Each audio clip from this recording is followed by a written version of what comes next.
Hello and welcome to The Shelf and Spine. Today I want to do something a little different, which is to try to introduce you to one classic author who I don't think is being read enough anymore and who's really very enjoyable. And that person, that author, is Laurence Sterne, of whom I've got his two main works right here, Tristram, Shandy and A Sentimental Journey. Those are both the abridged titles. The full ones being the first one, this really is his main work, The Life and Opinions of Tristram, Shandy, Gentleman, and then of the second one, it is, let's find the title page, there we go, A Sentimental Journey Through France and Italy. So, Laurence Sterne was Irish, born in 1713 and died a little more than 55 years later in 1768. So these are quite old, and these, I will say, do not read like modern books. But to me, that is part of their appeal. If you want to get into Laurence Sterne, then you should definitely read Tristram, Shandy first, which is why I'm going to start with this, and then go back to A Sentimental Journey afterwards. So let's put this on the side, start with this. Regarding the edition, this is the Franklin Library edition of Tristram, Shandy, quite nice gilding. I'm always unsure whether this is actually properly sewn or whether it's glued, because it feels like it's glued, because it doesn't open very nicely, but this might just be the very stiff leather. Yeah, it has very nice silk end papers. It has a ribbon bookmark,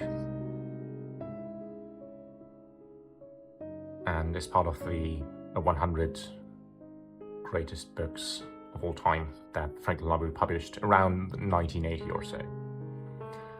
So, the first thing that one notices with this is that the chapters are very short.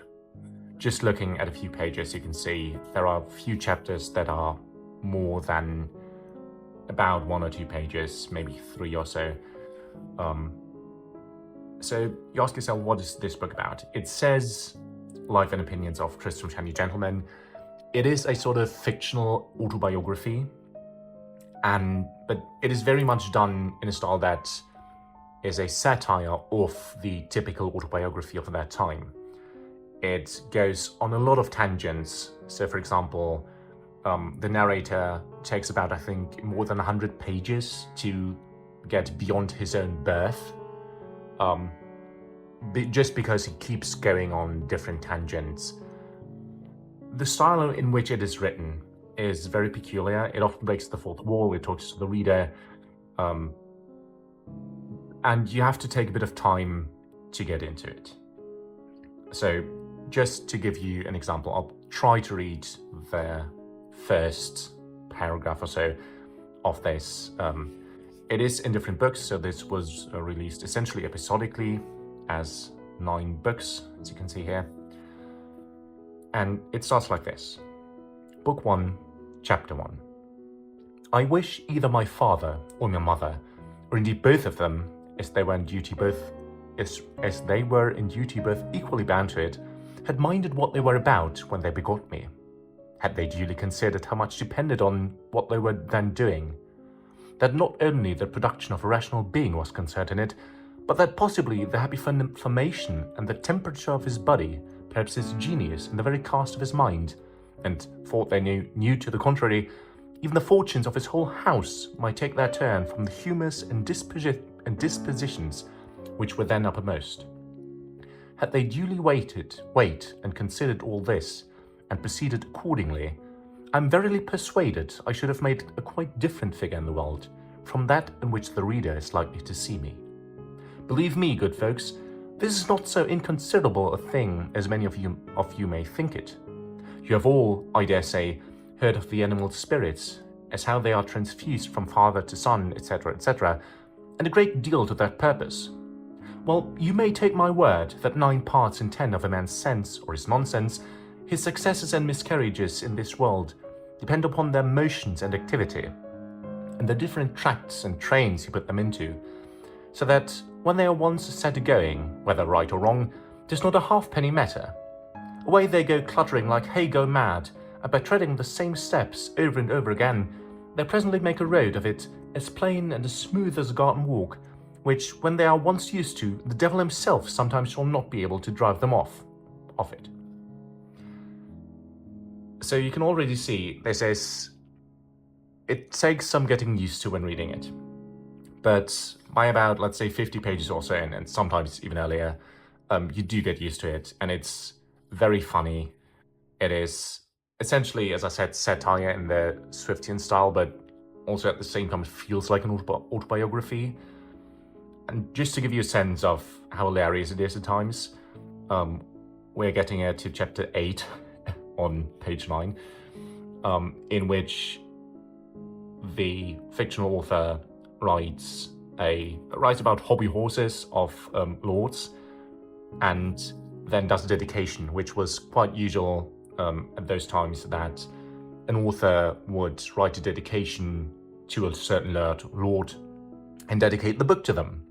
And so he's here written a dedication to just some lord, and then chapter 9 he declares that this dedication has not been used before and is therefore a virgin dedication, and he's putting it up for public sale. So he essentially says, everyone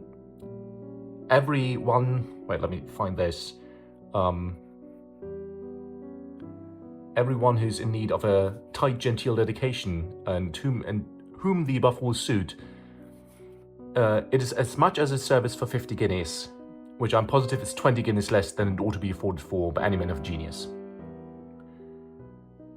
And yeah, so essentially he goes on to say, please send me 50 guineas to my, I think, book publisher if you want this dedication for yourself, which is again in chapter 8 or chapter 9 of the book. And it essentially goes on. It is very much hilarious. There's this was actually part of the original typesetting of this book, just an entirely black page, and there are some other interesting stuff with typography in here. It is extremely interesting to read. It really makes you appreciate that books don't have to be written in a very specific style, what we as modern readers usually get to experience. And I very much enjoyed it. It is something that you can reread. It is something that you don't have to interpret fully, but you can interpret it if you want to. And so I would really encourage you to get Tristram Shandy by Laurence Sterne, and at least see if you like it. Because if you like it, you'll very much enjoy it, I think. And if you don't like it, you can always just put it down. So if you did like Tristram Shandy, and you want something more Western, then we have A Sentimental Journey through France and Italy. This is actually an older edition, so this was made in 1892. It is half-bound in leather, otherwise in these nicely marbled boards with nicely marbled end papers, and this is the Aldine edition, which was, let's see if we can find it, 650 copies for England and 350 for America, so a total of 1,000 copies.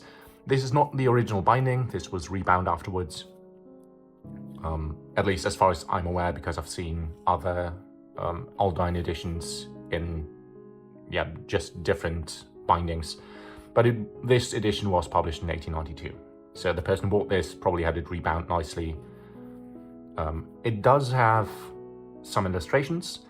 Interestingly, at least for me, these illustrations were printed in Munich, and then afterwards you can see it here pasted in.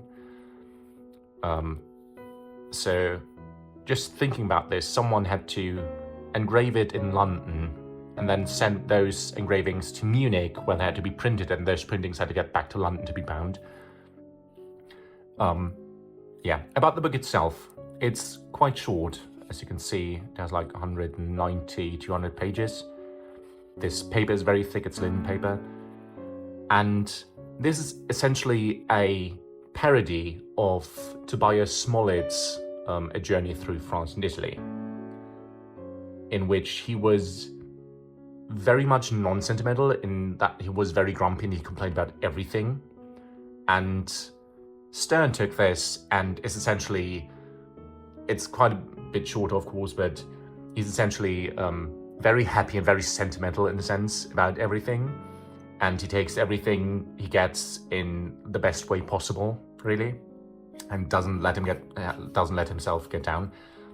This is actually written from the perspective of a side character whom we first meet in Tristram Shandy, which is Yorick. I think he's a reverend, and I think he's the one. You get introduced to him very early in Tristram Shandy, and he's the one who's essentially taking this journey and from whose view you are seeing it. And this is mostly easier to read because it reads more like it has just been written down, and it has more thoughts that are actually like related to the scene at hand than Tristram Shandy, so it's more easily readable. But it also, for me, did not quite have the same genius because it doesn't go as deeply into certain topics. It isn't as crazy as Tristram Shandy is, but it does kind of scratch that same itch. And so if you like Tristram Shandy, get A Sentimental Journey Through France and Italy, just as a kind of, you want some Sterne, but you don't really want to dive into 500 pages of Tristram Shandy again. Yeah, so those are the two main works by Sterne. There are also some sermons that were published, I think, posthumously, and I haven't read those. I'm not super interested in sermons, to be honest. But if you are, maybe you can get those as well. But especially Tristram Shandy, to me, opened a whole wide world of seeing that something being classic and something being, a classic essentially, does not mean it's boring or it's not well written. And it also showed me that sometimes when you read modern books, they all feel like they're kind of the same, especially when you're seeing something very different like Tristram Shandy. So I'd very much encourage you to try it out. And if you do, please let me know your opinion in the comments. Let me know if you have any other books that are sort of similar, or where you had this sort of feeling that they were so very different from what you usually read that you would really recommend them to others. Yeah, and that's it. I encourage you to get these in whatever edition you find. You can usually get these cheapishly on eBay in some used edition because, as I said, it's not super popular among readers right now, not as something like a Dickens would be. But there should also be just cheap editions around, new editions. I know there's, I think, a Penguin Classic of A Sentimental Journey, probably also of Tristram Shandy. Alright, I hope you have a good day.